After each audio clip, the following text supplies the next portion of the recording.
Bienvenidos amigos que nos escuchan a este programa Comunidad Libre, un programa de el Instituto Libre, organización sin fines de lucro que promueve libertad y empoderamiento de los hispanos en Estados Unidos. Soy Yanice Rivero y en el día de hoy le doy la bienvenida a mi invitado, una persona muy especial que va a compartir con nosotros su historia de vida, su historia de libertad, lo que está haciendo actualmente con la comunidad hispana aquí en el sur de la Florida.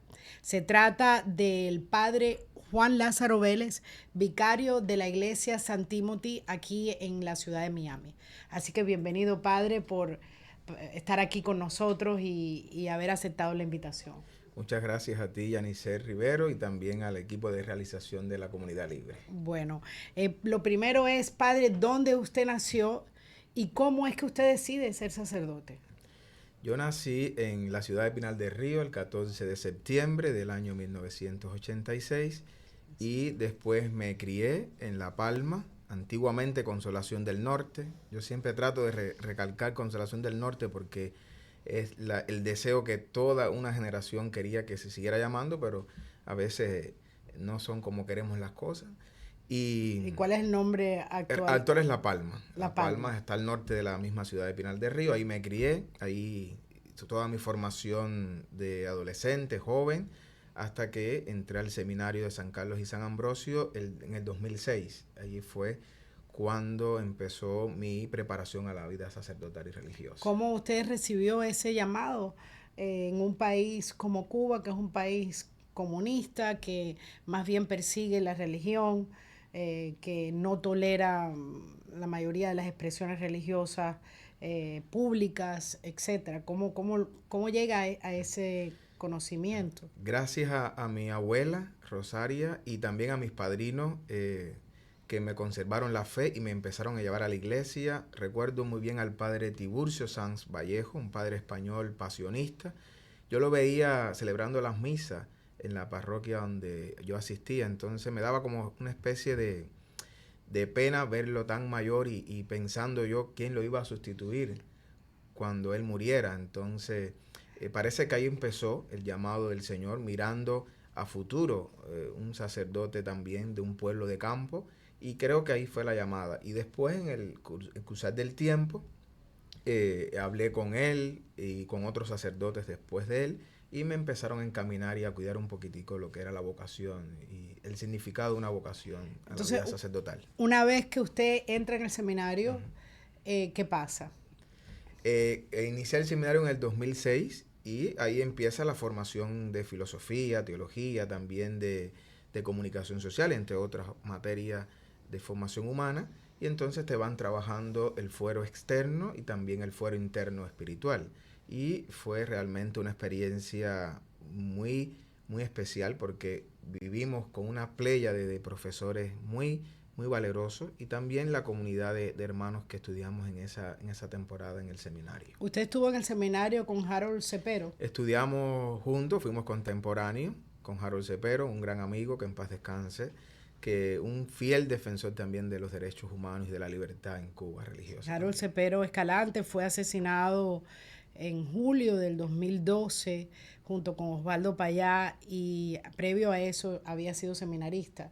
Y por eso se lo pregunto, porque Harold se ha convertido en un ejemplo para la juventud cubana, para esos jóvenes sobre todo de fe, porque fue fiel a sus ideas y defendió siempre la dignidad La humana. humanidad humana. Y desde la libertad de hijos de Dios, cómo defender esos derechos también de una manera pacífica, pero consciente de que Cuba tiene que ser libre y por eso es que dio la vida junto a Osvaldo Paya Sardiña y a otros tantos mártires que todavía la siguen dando de manera también valerosa en la isla. Fue difícil ser un seminarista, fue difícil convertirse en sacerdote en Cuba. Bueno, yo creo que depende también como uno lo vaya asumiendo. Mi familia no era practicante, sabemos toda la carencia humana que el sistema comunista le hace a la familia, que las divide. Y yo pude sobreponerme a todo eso. Quizás mi familia en algún momento me decía, cuidado, te vas a meter en un lío si hablas mucho de las cosas que pasan, etcétera. Pero yo creo que uno tiene la fuerza de Dios y tiene también la convicción humana de por qué tiene que hacer las cosas en el momento que tiene que hacerlas. Y eso te va fortaleciendo. La misma gracia de Dios te va dando el valor para hacer las cosas. Y creo que fue difícil en algún momento porque también el sistema te pone gente a que te siga, te mandan mensajes subliminares, pero uno tiene que estar seguro en lo que quiere ser y lo que quiere estar y para adelante con la gracia de Dios. ¿Cuál fue su primera parroquia o dónde, cuando ya una vez se ordena sacerdote, a dónde? Me ordené sacerdote el día 5 de septiembre de 2015 y me enviaron unos meses a Consolación del Sur, a la tierra de Willy Chirino. Estuve 3 meses allí, conocí también, aparte de su familia, que vive cerca de la iglesia. Ah, sí. Uh-huh. No me digas. 3 meses estuve allí compartiendo con los consolareños. Y después de los 3 meses me enviaron a Mantua, que es ya la parte un poco más apartada de la ciudad de Pinar del Río, llegando casi al sur de la provincia. Y allí estuve 6 años y medio compartiendo con un gran hombre de Dios y de Cuba, Monseñor José Ciro González Bacallao, que también es un fiel defensor de los derechos humanos y de la libertad religiosa en Cuba. Si usted pudiera resumir qué fue lo que aprendió de Monseñor Ciro en esa etapa. Bueno, son muchas cosas, como pudiera resumírtelas así brevemente. Monseñor Ciro me enseñó primero que todo a ser un hombre de bien por encima de todas las cosas, independientemente de nuestras limitaciones humanas y nuestras faltas, pero siempre a ser un hombre de bien, siempre tratar de ayudar a la gente a conocer su libertad, a defender su libertad y a amar la libertad. Y también ser un hombre de oración, un hombre que se nutre desde la relación personal con Jesús, puede ayudar a otros también a encontrar la gracia y la fortaleza a pesar de las vicisitudes de la vida presente. Y más en la Cuba de hoy, que es bastante dura, cómo uno encontrar ese valor para hacer las cosas que tiene que hacer. Usted continuó su labor como sacerdote también desde Cuba, publicó y denunció cosas directamente que ocurrían a la población, y eso fue interpretado en muchas ocasiones como una afrenta al gobierno. Cuéntenos un poco ese proceso, por qué usted decidió comenzar a publicar o a decir lo que pensaba. Hay otro número de sacerdotes en Cuba, jóvenes, sacerdotes jóvenes, que están haciendo eso. Y usted fue parte de esas voces que se alzaban. Recuerdo muy bien el primer artículo que se llamaba Cuba tiene que renacer de nuevo, y a partir de ahí empezaron los problemas con el sistema comunista y también un poco con la alta jerarquía de la iglesia, sobre todo los superiores, ¿no? Que empezaron a tratar de como que suavizar el lenguaje, que tratara de no ser tan directo, pero ya una vez que tú en conciencia sabes que tienes que ayudar a un pueblo que sufre, un pueblo oprimido, que tienes que ser la voz de los que no la tienen, tienes que comprometerte desde la vida religiosa a mitigar ese dolor. Entonces, a partir de ahí empecé también con otro sacerdote, el padre Alberto de Camagüey, el padre Rolando, entre otros, Fernando. También estuvimos Castor y otros. No quisiera mencionar otro más nombre porque no se me olvide, pero sí, un gran número de sacerdotes tuvimos el valor de levantar la voz y hacerla. Y decir las cosas que tenían que decirse y se van a seguir diciendo hasta que Cuba sea libre.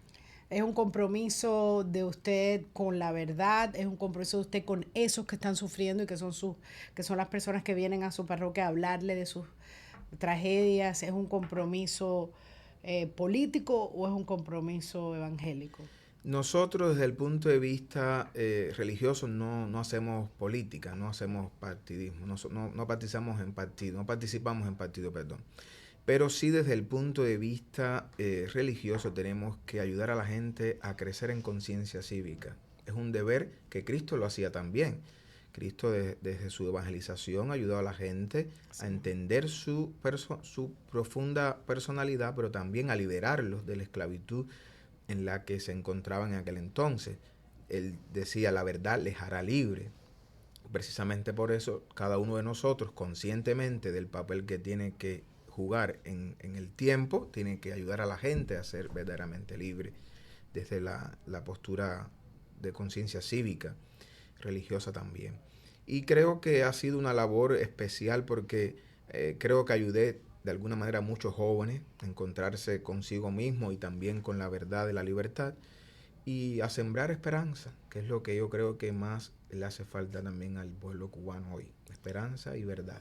Usted salió de Cuba y hace pocos años y luego le impusieron prácticamente el exilio o si regresaba a Cuba le imponían una mordaza, o sea, no podía hablar, no podía publicar, no podía decir nada. Cuéntenos un poco ese proceso antes de entrar en lo que sería la experiencia suya hoy en un país de libertad y ayudando a la comunidad hispana. Yo recuerdo que tuve 3 conversaciones con el señor obispo de mi diócesis. Fue, ¿verdad?, un diálogo ameno, respetuoso, independientemente de las diferencias que teníamos y tenemos todavía, desde el afecto cristiano, pero siempre no vamos a ser perfectos, pero tenemos diferencias también. Y yo recuerdo que él me decía, después del último artículo que yo escribí, me decía que yo tenía que bajar un poquito el tono porque mis homilías o mis escritos tenían que ser más proyección religiosa que conciencia política. Y recuerdo que Dagoberto Valdés Hernández, un gran amigo y hermano, me decía, tú tienes que ser fiel a tu conciencia. Y recuerda que tú fuiste discípulo de Monseñor Ciro. Sí, y él quería que tú fueras también de alguna manera esa voz de los que no tienen voz. Y después que él me dijo que la mal llamada Oficina de Asuntos Religiosos, yo siempre digo que es una mal llamada. La Oficina de Asuntos Religiosos es la entidad del gobierno que controla la iglesia. Que controla la iglesia y todo lo que hace la iglesia. Por eso yo digo mal llamada Oficina de Asuntos Religiosos, porque es una oficina de represión, no solamente a los sacerdotes, sino también a los mismos obispos, que a veces sutilmente le hacen... Los están presionando, y eso fue lo que yo... lo que me pasó a mí, le ha pasado a muchos sacerdotes que hoy están dentro de la isla y otros que hemos decidido por tener la presión de la bota del sistema en la cabeza, salir de Cuba, porque no nos permitían ser voz de los que necesitaban tener voz. Entonces, por eso es que tuvimos que salir al exilio, muchos de nosotros y otros que se han mantenido en la isla. Cada uno depende de su libertad y su decisión. Es una iglesia secuestrada, básicamente. O sea, es una iglesia que recibe estas presiones, ¿no? Y al salir usted, entonces no lo dejaron. O sea, si volvía no podía hablar. Y usted prefirió quedarse. Si volvía tenía que seguir la línea religiosa, no podía criticar al sistema. Entonces yo, después de una oración en el Santísimo de la iglesia de San Benito en Hialeah, yo le dije al Señor, lo que usted quiera de mí en este momento, házmelo saber. Y Dios siempre habla por medio de personas, de signos, y así fue. Hubo personas que me acercaron y me dijeron que no me veían con la posibilidad de regresar porque sabían las consecuencias después. Y yo decidí permanecer aquí, en esta comunidad libre, que también necesita de sacerdotes que la acompañen, y también ayudar desde aquí a otros desde allá, desde la oración, también desde la caridad material, y ser voz, seguir siendo voz de los que sufren allí la mordaza del sistema comunista. En este momento está fungiendo como vicario de San Timothy, pero ha pasado por varias parroquias, incluso estuvo un tiempo en la ermita o sustituía en la ermita también, en la ermita de la Caridad. ¿Cómo ha sido ese encuentro suyo con esta comunidad del sur de la Florida, que es una comunidad tan diversa? Que es una comunidad también herida porque viene de diferentes experiencias malas, no solo los cubanos, sino también centroamericanos, suramericanos. ¿Cómo ha sido ese reconocimiento a ese dolor de otras comunidades y cómo se siente con la labor que está realizando ahora? Bueno, el exilio, Yanisel, sabes bien tú que lo viviste, lamentablemente también, y lo vivimos, y muchos de los que nos están escuchando también quizá lo viven. Es muy duro, es como una añoranza de lo que pudo ser y no fue, pero también es fortaleza y esperanza, porque tenemos que estar agradecidos a Dios y a la vida que nos han acogido aquí, en este gran país, en esta ciudad de Miami, y que creo que la posibilidad de encontrarse con una comunidad herida, pero también renovada, porque en la ermita me di cuenta cuando trabajé esos 4 meses allí con el padre Fernando Hería, y yo me di cuenta que las personas iban a la Madre, a la Virgen de la Caridad del Cobre, a pedirle ese consuelo, también esa fortaleza para darle ánimo a los que estaban en la isla, que estaban sufriendo y siguen sufriendo la bota del sistema comunista, agresor y asesino. Y cómo uno, interactuando con esa comunidad, podía también darle esperanza, hablarles de reconciliación, pero reconciliación sin olvidar la justicia, porque a veces confundimos reconciliación con olvidarlo todo. No, es reconciliación con justicia. Y yo creo que ha sido muy bonito pasar por la ermita, también por Hialeah, en San Kevin, que fue una comunidad también muy especial, y ahora que estoy en St. Estuvo en Timothy. San Kevin también. En San Kevin también con el padre Jesús Gabriel Saldaña, el padre Miguel Ángel Blanco, y fue una experiencia bonita porque había muchos camagüeyanos en esa iglesia, hay muchos camagüeyanos, y el camagüeyano se define mucho por su identidad regional. Entonces uno ahí aprendiendo también de ellos y de la comunidad aquí cubana americana que tiene mucha fuerza y ha dado vida, sudor y coraje por la libertad de los suyos y de su país. La experiencia suya ahora en San Timothy, hay una gran comunidad centroamericana allí en esta parroquia. Usted está, pues, como vicario, está ahí apoyando a esa comunidad. ¿Cuál es su experiencia en este momento? Es una experiencia linda porque fíjate, uno cuando sale de Cuba o vive en Cuba, que es una isla cerrada, piensa que es el ombligo del mundo. Entonces eso es un error. Uno cuando interactúa con este grupo de hermanos de Centroamérica, que conoce su historia, que se solidarizan con nosotros también, porque ellos no han vivido quizás por 65 años lo que nosotros hemos pasado y seguimos pasando hasta que un día se cumpla el designio de Dios de ser libre. Uno aprende de ellos, uno también conoce su cultura, se retroalimenta. Bueno, los nicaragüenses están pasando tristemente, y los venezolanos. Ellos me dicen cuando yo siempre hago una plegaria por Venezuela, Nicaragua y Cuba, ellos me dicen, Padre, gracias por no olvidarte de nosotros.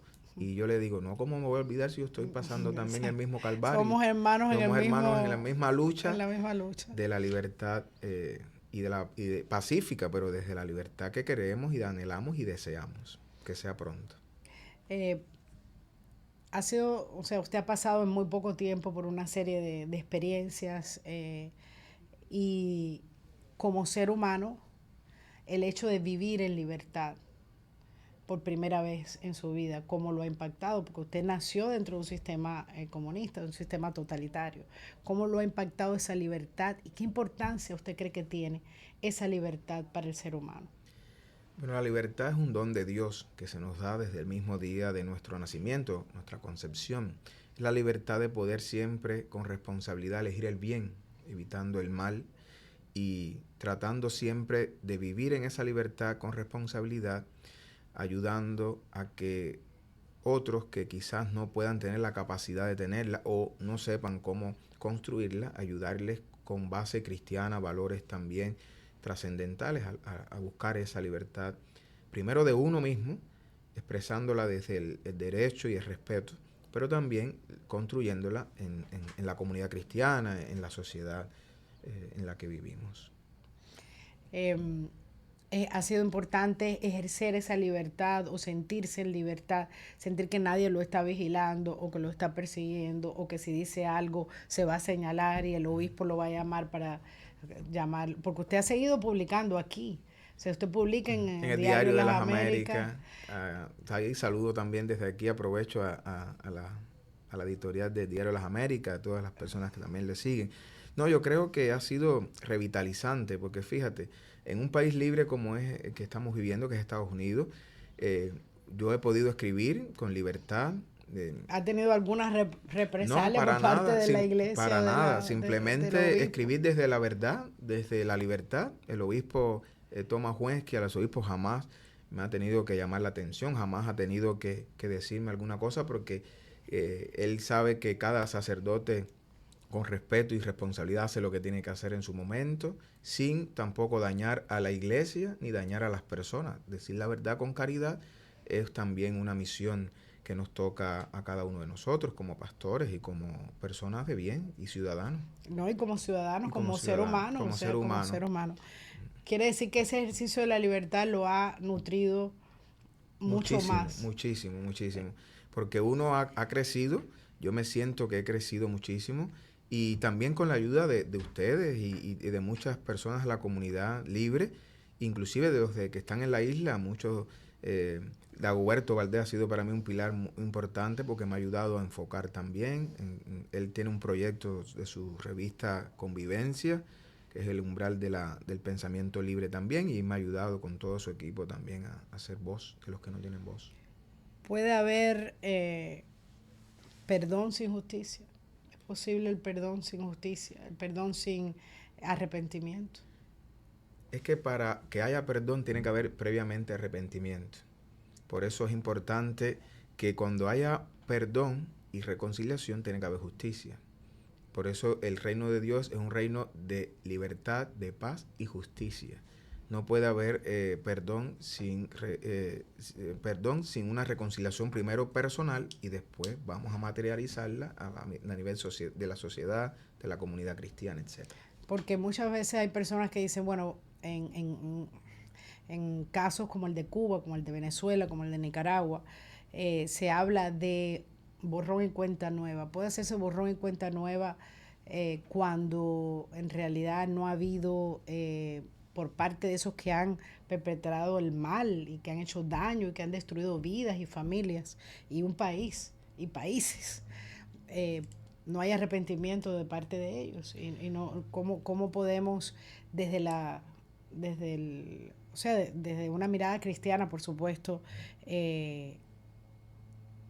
entender lo que podría ser un proceso de reconciliación nacional. No sería justo decir olvidemos todo, borremos todo. Eso no sería justo ni sería cristiano tampoco.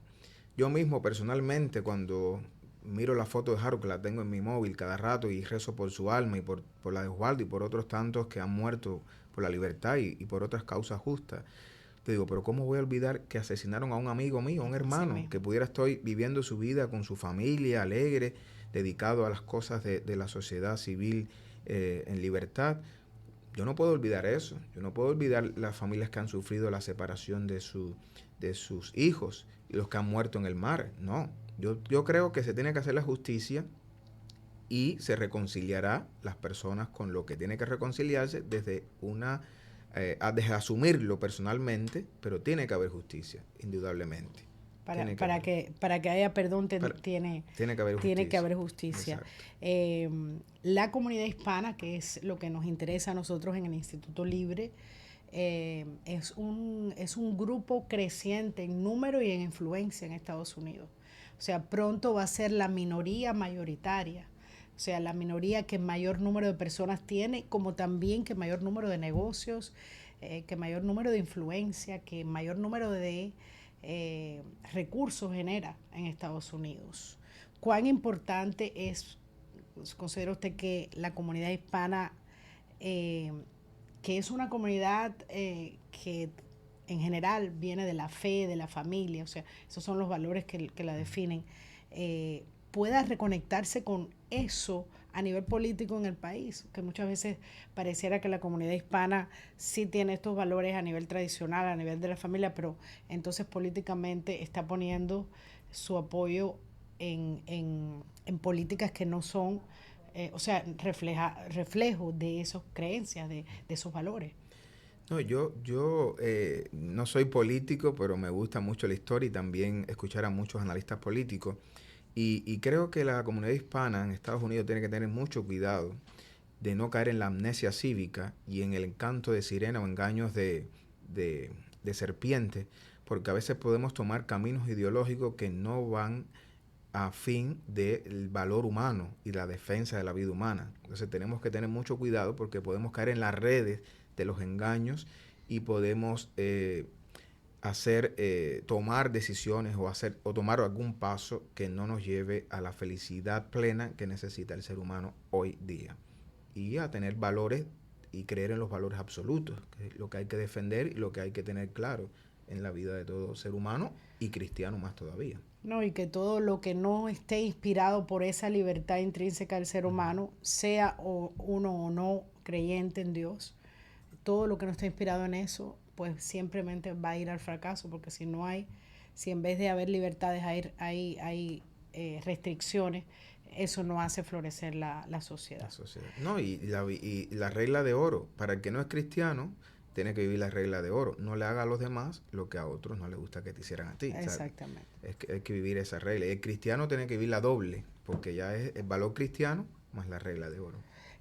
Padre Juan Lázaro Vélez, ha sido un placer tenerlo aquí conmigo en el estudio, vicario de la Iglesia Católica San Timothy aquí en el sur de la Florida y ejemplo de una persona que saliendo de un sistema totalitario se ha insertado dentro de la libertad y ya está dando frutos ayudando a la comunidad del sur de la Florida. Le agradecemos mucho su labor.